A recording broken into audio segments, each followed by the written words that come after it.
Coucou tout le monde. Alors aujourd'hui j'ai décidé de vous présenter face caméra le tarot tube tag de Aurélie Haquet que j'ai découvert sur la chaîne d'Audrey Pâquerette.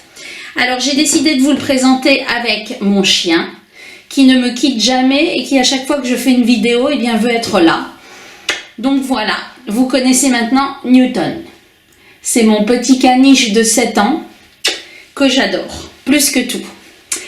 Alors, c'est pas très pratique, mais c'est pas grave. Peut-être qu'il va se coucher. Donc, on va commencer ce sympathique tag que j'ai regardé aussi sur la chaîne des cartes bavardes. Et donc, j'ai eu envie de le faire.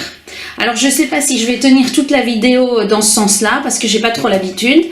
On va essayer, sinon je tournerai la vidéo à un moment. Alors, quand as-tu créé ta chaîne YouTube et qu'est-ce qui t'a donné envie de le faire? Ça, c'est la question numéro 1. Alors, j'ai 3 chaînes. J'en ai une pour regarder les vidéos de manière générale, sur lesquelles je ne mets pas moi-même de vidéos. J'en ai une autre à titre professionnel parce que je pense que vous le savez, mais j'exerce en qualité d'avocate et je suis spécialisée en droit du travail et donc j'ai une chaîne où je fais des petites vidéos pour expliquer le droit du travail et j'ai ma chaîne de cartomancie et celle-là je l'ai créée alors de mémoire en 2022 mais j'ai pas posté de vidéo avant octobre 2023. Donc elle a commencé à exister à compter d'octobre 2023. Et qu'est-ce qui m'a donné envie de la faire? Ben, j'avais de plus en plus de jeux et je me suis dit que j'allais les partager avec vous. Alors, quelle est l'histoire derrière ton pseudo? Donc, l'univers d'Esther, alors je trouvais déjà que ça rimait. Et Esther, c'est le prénom qu'aurait voulu me donner ma maman. Et finalement, elle a changé d'avis et j'ai toujours bien aimé ce prénom. Et quand j'ai acheté le marcheur de papier, donc Chloé nous avait invité à donner un prénom à notre marcheur de papier et je l'ai appelé Esther. Voilà. Troisième question, quel type de vidéo préfères-tu faire? Alors j'aime bien les tags, mais les tags un peu recherchés. Donc les vlogs, j'en fais de temps en temps, mais les tags avec des vraies questions où il faut que je me casse la tête pour trouver le jeu qui va bien, ben ça j'aime bien. Ensuite, oui, je sais que ça te fatigue, bah t'as qu'à te coucher. Ensuite, quelle est ta vidéo préférée sur ta chaîne? Alors c'est la première vidéo que j'ai faite. C'est une vidéo sur laquelle j'avais essayé de vous présenter un jeu d'une autre manière. Alors de manière générale sur mes vidéos, je vous présente les jeux d'après le livret qui est fourni avec par l'auteur, parce que je pense que ça change un petit peu de juste vous présenter les cartes. Et la première vidéo que j'avais faite, eh bien dans le jeu, alors c'était le jeu, c'était le Cosmic Cycle Tarot. Et dans ce jeu-là, j'avais vu que l'auteur reprenait les mêmes personnages tout au long du jeu. Et donc j'avais fait une vidéo en vous présentant la reine de... Alors j'ai plus le tout en tête, mais par exemple l'impératrice, c'était aussi la reine d'épée, enfin voilà. Et donc ça racontait une petite histoire et je trouvais ça sympa de la présenter comme ça. Ensuite... quelle a été ta vidéo la plus difficile à faire de ta chaîne? Alors, je pense que c'est la vidéo qui m'avait été inspirée par Rose Divine Cartomancie. Il me semble que ça venait d'elle. C'était une vidéo dans laquelle on devait se présenter mais en cartes. Et alors c'était un bordel immonde dans ma petite salle parce que j'avais sorti tous les jeux et je crois que j'avais une carte ou 2 par jeu et donc je vous expliquais toute ma vie, etc. Et ça c'était compliqué à faire parce qu'il fallait trouver les jeux, il fallait les mettre dans l'ordre, il fallait vous raconter ma vie et ensuite il fallait tout ranger et ça c'était le plus difficile. Ensuite, quels sont les outils que tu utilises pour créer tes vidéos? Alors j'utilise une toute vieille caméra Leica Elle était rangée quelque part, c'est mon mari qui me l'a donnée. Il m'a dit que le micro était pas trop mauvais, donc j'ai acheté un petit trépied et puis je fais mes vidéos là-dessus. Pour mes vidéos, pour ma chaîne professionnelle, j'ai un Sony, un appareil photo, et puis je l'ai fait dans une pièce à côté, voilà. Et sinon, ben, j'ai rien de particulier. Mon logiciel de montage, c'est DaVinci Resolve, le logiciel gratuit. J'ai un ami qui m'a expliqué les bases pour faire mes petites intros, mes petites coupures. Après, il faut pas trop m'en demander non plus. Et puis, j'utilise Canva pour mes petites vignettes. As-tu déjà eu, voilà, la 8, as-tu déjà eu des doutes concernant ta chaîne ou as-tu envie d'arrêter tes vidéos? Alors, des doutes, voilà, je fais mes vidéos et puis j'ai toujours de bons retours. Je cherche pas à avoir des millions d'abonnés non plus. Parfois, je me dis que ça fait beaucoup d'investissement. Mais le lendemain, je me dis que c'était sympa et donc non, j'ai pas vraiment eu de doute et pas vraiment eu envie d'arrêter la chaîne. Comment gères-tu l'organisation de tes vidéos? Ben, je les tourne quand j'ai le temps parce que j'ai encore donc ma chaîne professionnelle où je tourne aussi de temps en temps des vidéos et je les programme pour qu'elles sortent, alors soit toutes les semaines le dimanche, soit tous les 15 jours quand j'en ai pas assez, donc j'en ai quelques-unes en avance, donc c'est assez... et j'essaye de faire une vidéo, une présentation de jeu, parce qu'elles sont toujours plus longues et plus fastidieuses, et une vidéo un peu plus ludique avec soit un vlog, soit une comparaison de jeux, etc. Quand je vois ma tête, c'est une... J'étais à la piscine aujourd'hui et j'ai encore les traces de lunettes. Ça me stresse, mais bon. Ensuite, comment gères-tu les commentaires négatifs sous tes vidéos? Alors, je dois dire qu'il n'y a pas eu de commentaires négatifs sous mes vidéos de cartomancie. Après, les gens qui laissent des commentaires négatifs sous des vidéos de personnes qui présentent des cartes, je vois pas vraiment l'intérêt. Dans ce cas-là, on regarde pas la chaîne et puis voilà. Bon. Question numéro 11. Quel conseil donnerais-tu à quelqu'un qui veut se lancer sur YouTube? Eh ben, de se lancer. Je sais que c'est une réponse basique, mais voilà. Si on a envie de le faire, on le fait. Ça marche pas, voilà. Quelle est la chose inattendue que YouTube t'a apporté? Eh ben, comme la plupart de celles qui ont fait les vidéos, ben, ça m'a apporté des belles rencontres, des amis. Alors j'ai rencontré Anne-Marie de la chaîne Anaël. On s'est déjà rencontrés parce que on n'habite pas loin l'une de l'autre. On a déjà fait des petites après-midi tirage de cartes. Et récemment, on s'est rencontrés avec Anaël et avec Céline des cartes bavardes. Donc c'est des rencontres sympathiques, ça me sort un peu de mon milieu habituel et puis ce sont toujours des belles rencontres. Après il y a des personnes que je n'ai pas rencontrées physiquement mais avec lesquelles j'échange sous mes vidéos et c'est toujours des super gentils commentaires donc voilà, ça me réchauffe le cœur de voir toutes ces personnes qui sont juste gentilles. Ensuite, si tu pouvais organiser un événement en lien avec le tarot tube, qu'aimerais-tu faire? Ben, comme tout le monde, alors peut-être pas un château parce que ça fait un peu grand, mais un pique-nique, un truc sympa. Là on a déjà fait 2 petites réunions avec Anaël et puis on se fait des petits gâteaux, enfin c'est surtout elle qui fait des petits gâteaux. Et voilà, une rencontre pour pouvoir discuter et puis pour pouvoir échanger des cartes, voilà. Ensuite, une chaîne YouTube que tu adores et que tu souhaites recommander. Alors, j'en regarde plein. Je pense que je suis abonnée, j'ai pas regardé, donc je vais pas toutes les citer. J'aime bien la chaîne de Valérie Potten. Je sais pas si elle s'appelle Potten, et je suis pas sûre que ce soit le nom de sa chaîne. En tout cas, j'aime bien sa façon de présenter. Elle a toujours des jeux un peu originaux. Et puis, alors, elle ne présente pas toutes les cartes, mais elle en présente certaines. Et puis, voilà, j'aime bien.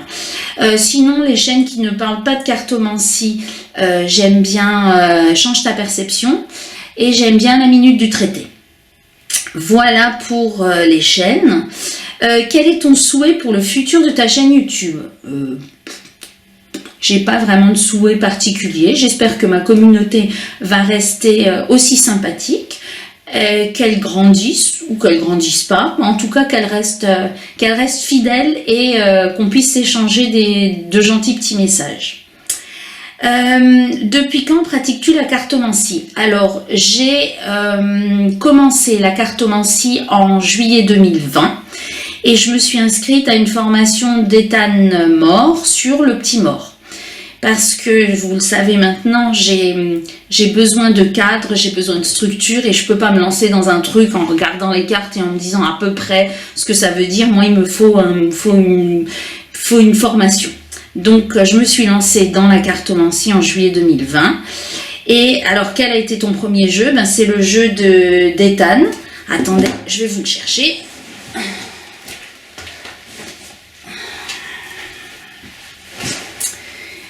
Donc, c'est ce jeu-là que je vous ai déjà montré 1000 fois. Donc, il y a des cartes majeures et il est un peu usé. Et il y a des cartes mineures. Et en fait, ce que j'aime beaucoup, c'est que il a fait une vraie formation. Alors, je vais chercher. J'aurais peut-être pu préparer ça avant. Donc, comme j'aime j'aime noter, j'aime apprendre. Donc voilà, j'ai le petit mort, le livret, avec toutes les cartes, les explications et mes annotations, avec les majeurs et les mineurs.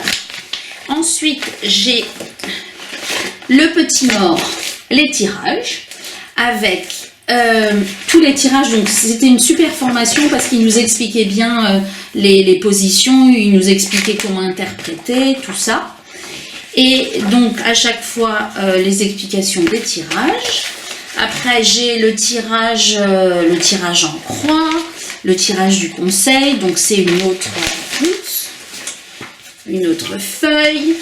Et voilà, donc il y a tous les tirages du petit mort avec toutes les explications, le tirage du temps, les tirages des maisons astrologiques avec à chaque fois toutes les explications d'Ethan. Et donc c'est avec ce jeu-là que j'ai commencé et avec cette formation-là. Ensuite, alors, la question suivante. Alors, combien de jeux possèdes-tu? Alors, je viens de les compter. J'en ai 325. Tous jeux confondus. Et à chaque fois, je me dis que je vais arrêter. Et à chaque fois, il y en a encore un qui me plaît. Alors, je me dis, bon, je vais le prendre, mais j'arrête ensuite. Mais je pense que pour vous, c'est la même chose. Si tu devais ne garder qu'un seul jeu, lequel serait-ce? Alors, vous savez, donc je vous l'ai sorti, hein, mon petit marcheur de papier. Alors, ça, c'est le tarot. L'oracle est en bas. Et vous savez que je suis tombée amoureuse du petit marcheur de papier. Et vous savez aussi que j'en ai créé un. Alors, je vais vous le remontrer. Je ne le sors pas souvent. Je sais, il est moche, on dirait un monsieur patate, mais c'est pas important que ce soit un monsieur patate. C'est mon monsieur patate. Donc, il est là. Mon petit marcheur, avec sa petite tête, et puis son petit corps. Et puis, je l'ai mis là-dessus pour qu'il ne tombe pas. Donc, voilà. Le jeu que je garderai, c'est le marcheur avec mon petit marcheur. Ensuite, question numéro 20. Quel est le jeu que tu rêverais d'avoir? Alors moi, c'est le Bone Stone.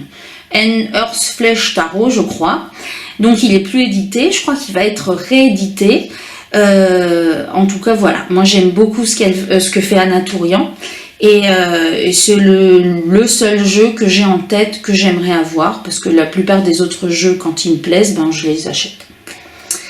Quelle carte te représente le plus? Alors pour moi, c'est la carte de l'impératrice. Alors pas de l'impératrice Rider-Waite, pas celle qui crée, qui fait qui fait des plantations de fleurs, tout ça, parce que moi j'ai pas très la main verte, et puis je sais pas bien cuisiner non plus. Moi c'est plutôt l'impératrice Tarot de Marseille, celle qui réfléchit, celle qui étudie, celle qui apprend, celle qui fait des plans, qui fait des... Voilà. Dans mon métier, j'ai choisi de me spécialiser en droit du travail parce qu'en fait, le droit de la construction, c'est pas assez... c'est un peu toujours la même chose. Je veux dire, il y a une fissure dans une maison, on fait une expertise. Le droit de la famille, c'est un peu trop... Il n'y a pas assez de juridique pour moi. On fixe une pension alimentaire, on fixe la résidence des enfants. Le droit du travail, c'est vraiment... Ça change tout le temps. C'est le seul droit qui change tout le temps, il faut à chaque fois se remettre à jour. Il faut à chaque fois faire des conclusions, en particulier pour les clients, en fonction de leur situation particulière, et c'est pour ça que je pense que je ressemble le plus à l'impératrice, parce que c'est celle qui réfléchit, qui fait des plans et qui est tout le temps en train d'apprendre, et j'ai besoin de tout le temps apprendre. Je peux pas, d'ailleurs quand j'ai fini une formation, j'en fais une autre, parce que j'ai besoin de faire des fiches, voilà, moi c'est mon truc, et ça m'éclate d'apprendre, de comprendre, de me triturer l'esprit, et voilà. Quel type de tirage préfères-tu faire? Alors, j'aime bien le tirage du conseil, je vous en ai déjà fait plusieurs, donc en 5 cartes, avec ce qui bloque, pourquoi ça bloque, ce qu'on peut faire, grâce à quoi, et ce que ça va donner. Donc c'est un tirage sympathique parce qu'on peut le faire en conseil, et on peut le faire aussi un peu en prédictif. Voilà, c'est mon tirage préféré, et quand je sais plus quoi demander parce qu'on peut pas faire du prédictif toute la journée, je fais ce tirage là. Un tirage ou une carte qui t'a marqué. Alors j'ai fait alors c'était pas une formation, j'ai lu les livres de Bruno Denis, et il avait le tirage de la coupe qui permettait de faire un tirage, donc juste en 2 cartes pour avoir une réponse oui/non. Mais c'est pas aussi simple que ça, donc il expliquait pourquoi. Et j'ai posé 2 questions. Et elles se sont réalisées toutes les 2. Et donc ce tirage-là, ça m'a étonnée. Alors il y en avait une, la réponse était oui, il y en avait une, la réponse était non. Mais les 2 sont arrivés, et voilà, ce tirage-là m'a marqué. Et une carte qui m'a marqué, alors c'est la carte de la lune. Je tombe tout le temps sur cette carte de la lune inversée, et je pense que c'est la carte dont j'ai le plus de mal que j'ai le plus de mal à interpréter, parce que c'est en fait pas clair. Et donc voilà, j'aime pas la carte de la lune, et c'est une carte qui me marque, à chaque fois elle sort. Question 24. As-tu déjà utilisé les cartes d'une manière inattendue ou inhabituelle? Alors pas vraiment, je tire les cartes pour tirer les cartes. Par contre, j'ai une secrétaire, et tous les matins, quand on a le temps, mais on essaye, on tire les cartes de l'oracle, les grandes cartes, je sais plus comment elles s'appellent, les grandes cartes de l'oracle au quotidien, je crois que ça s'appelle. Donc on s'éclate parce que on tire nos petites cartes, et puis on les laisse sur notre bureau toute la journée pour voir si elles se réalisent. En plus les dessins sont super sympas, et donc c'est pas une manière inhabituelle de tirer les cartes, mais on tire les cartes toutes les 2, alors que ma secrétaire ne croit absolument pas aux cartes ni à rien du tout de tout ça. Quel jeu conseillerais-tu à un débutant? Alors pour moi c'est plus le tirage que le jeu qui pose problème pour les débutants, parce qu'il y a plein de jeux qui sont adaptés aux débutants. Par contre il faut trouver un tirage qui soit facile. Il suffit pas de poser les cartes et de se dire après qu'est-ce que ça veut bien vouloir dire. Il faut vraiment qu'il y ait des positions aux cartes. Alors j'en ai quand même trouvé un, c'est l'oracle simplifié de Laura, qui a la chaîne l'oracle. Et donc, je vous l'ai déjà montré. C'est un oracle tout simple avec... Ah oui, c'est simplifié, c'est écrit dessus. Voilà, opportunité. Qu'est-ce que c'est ça? Le puits, la chance, je sais pas quoi, la sagesse, le non, la mort. Voilà, il y a plein de cartes. Elles sont très faciles. Et pour un débutant, s'il pose une question en 3 cartes, je trouve qu'il est facile à appréhender.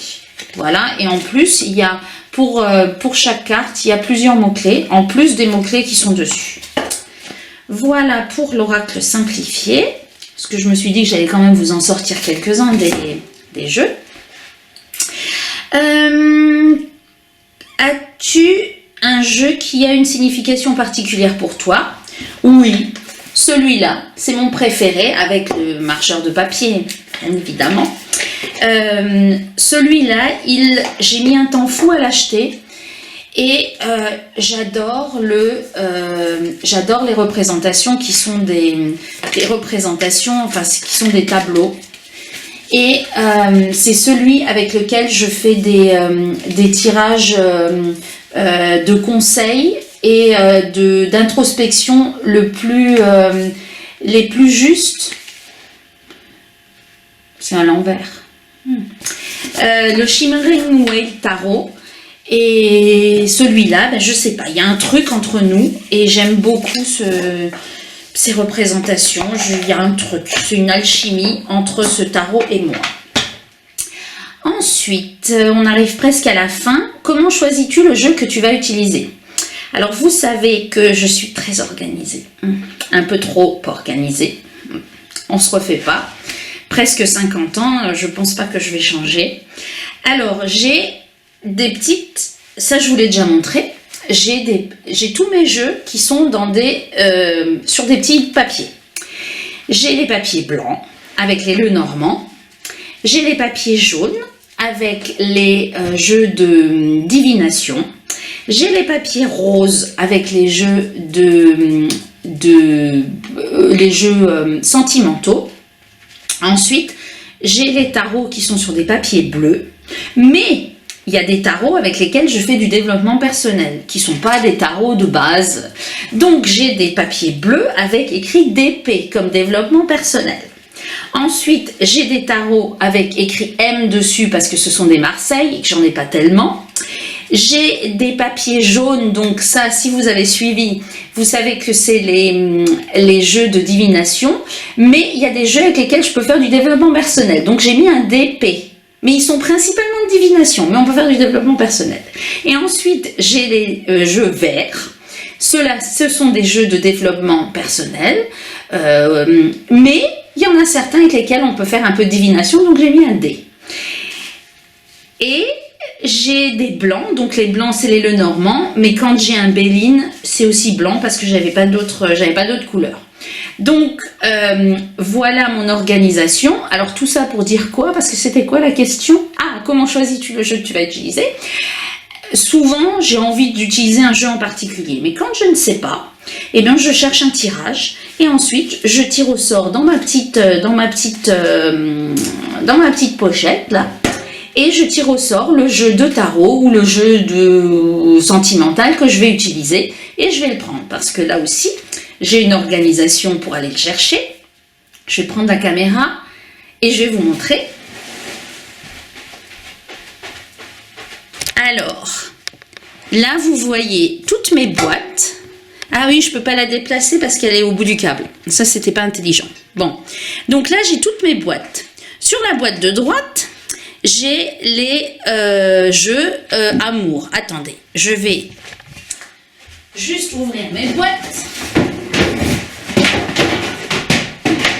Voilà, ça fait un peu... Bon. Donc là, dans la boîte de droite, j'ai tous mes jeux amour. Ensuite, j'ai tous mes jeux dans la boîte à côté avec les petites chouettes. J'ai tous mes jeux de divination.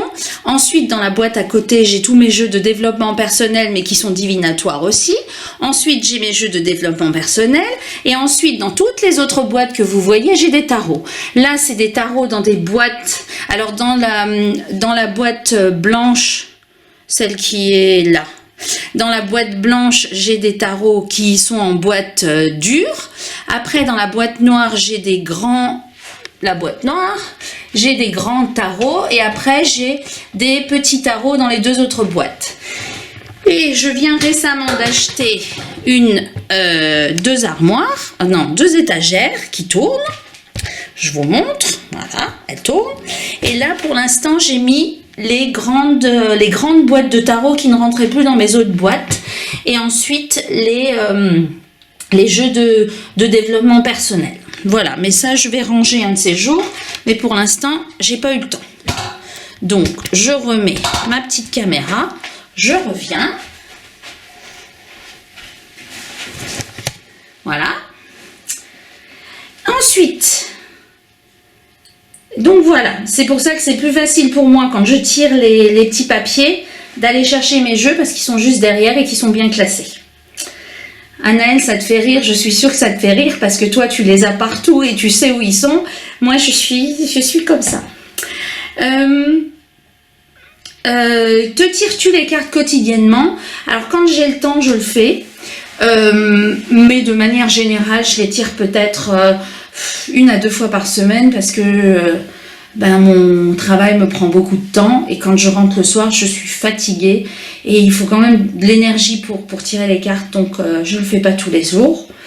Qu'est-ce que les cartes t'ont appris sur toi-même? Plein de choses, parce qu'il y a plein de choses qu'on on ne veut pas s'avouer, et quand on tire les cartes et qu'on demande un conseil, ça me fait sourire parce que c'est exactement ce que je pense, sauf que souvent, j'ose pas me l'avouer. Des projets ou envies pour le futur dans ta pratique. Alors, des projets, oui. J'avais suivi la formation de Sébastien Michel sur le tarot express. Donc ça, c'était une formation en ligne, en autonomie. Ensuite, j'ai suivi 3 mois de formation, donc c'était 2 heures par semaine pendant 3 mois de tarot instantané pour apprendre le tirage en croix et le tirage astrologique. Et là, il nous a annoncé il y a 2 semaines qu'il organisait une formation qui dure 14 mois. 2 heures, un peu plus de 2 heures par semaine pour approfondir le tirage astrologique et pour avoir les définitions des cartes des 22 arcanes majeurs dans toutes les maisons à l'endroit et à l'envers. Donc je suis ravie, ça va m'occuper tous les mardis soirs jusqu'au mois d'avril 2026 et j'ai hâte. Et s'agissant du futur, alors ce que j'aimerais bien, c'est une roulotte dans mon jardin. Mais mon mari, il n'est pas d'accord avec la roulotte. Donc, il m'a dit que ça ne pouvait pas être mis dans le jardin. Donc, j'espère qu'un jour, on pourra le faire quand même. Voilà pour ce tag. J'espère que ça vous aura plu et je vous dis à bientôt.